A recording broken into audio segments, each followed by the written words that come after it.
దక్షిణ భారతీయులకు మల్లెపూలంటే ఎంత ప్రత్యేకమో ప్రత్యేకించి చెప్పక్కర్లేదు.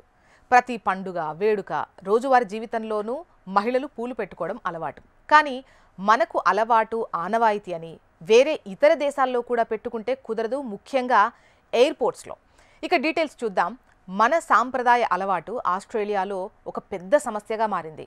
మలయాళ నటి నవ్య నాయర్ తాజాగా దీనికి ఒక ఎగ్జాంపుల్ అని చెప్పొచ్చు. మెల్బోర్న్ అంతర్జాతీయ విమానాశ్రయంలో ఆమె దగ్గర మల్లెల గజ్రా ఉన్నందున అధికారులు 1,14,000 రూపాయల జరిమానా వేశారు. నవ్య ఆస్ట్రేలియాలోని మలయాళీ సంఘం నిర్వహించినటువంటి ఓనం వేడుకల్లో పాల్గొనడానికి వెళ్లారు. బయలుదేరే ముందు ఆమె తండ్రి మల్లెపూలు కొనిచ్చి కోచి నుంచి సింగపూర్ వరకు ఒక భాగం వాడుకో, మిగతావి హ్యాండ్ బ్యాగ్లో పెట్టుకో అని ఇచ్చారు. అదే మెల్బోర్న్ ఎయిర్పోర్ట్లో ఆమెకు ఇబ్బందుల్లో నెట్టింది. నేను చేసింది చట్టానికి విరుద్ధమని అక్కడే నాకు తెలిసింది, అనుకోకుండా చేసిన తప్పే అని ఆమె అధికారులకు చెప్పారు. ఇక జరిమానా 28 రోజుల్లో చెల్లించాల్సిందే అని వారు వెల్లడించారు.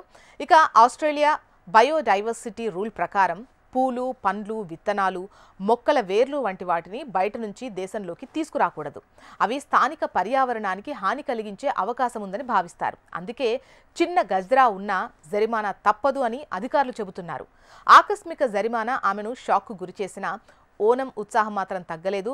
మెల్బోర్న్లో జరిగిన వేడుకల్లో పాల్గొని అభిమానులతో ఫోటోలు పంచుకున్నారు. ఇక ఆకాశంలోనే తన మొదటి తిరువోణం జరుపుకున్నా అంటూ సోషల్ మీడియాలో రీల్ కూడా పోస్ట్ చేశారు. ఇక నవ్య నాయర్ 2001లో ఇష్టం సినిమాతో పరిచయం అయ్యారు. పలు హిట్ చిత్రాల్లో మలయాళ సినీ రంగంలో తనకంటూ ఒక ప్రత్యేక స్థానం సంపాదించారు. 2 సార్లు కేరళ రాష్ట్ర ఉత్తమ నటి అవార్డు గెలుచుకున్నారు. తమిళం, కన్నడంలోనూ నటించి మంచి పేరు పొందారు.